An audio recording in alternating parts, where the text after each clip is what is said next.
tropical climate, so hot outside. There are some small creatures in my room which are having a food delivery path exactly through my place. They are bringing alive, probably a fly larvae, to some destination or storage of theirs. They're working very intensely. You see the dude is battling for its life, trying to get out into the freedom and become a beautiful fly. But unfortunately, he's surrounded with a big army of the... You see, this one is the big head fighter or something.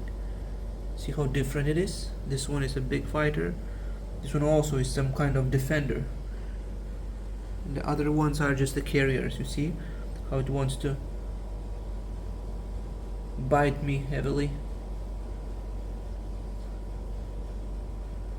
Or is he going after the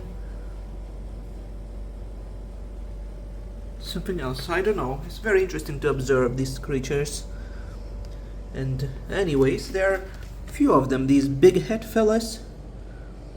They're having their tunnels somewhere in my bathroom. It's a very beautiful situation. Very beautiful indeed. Good luck for all of you beautiful creatures.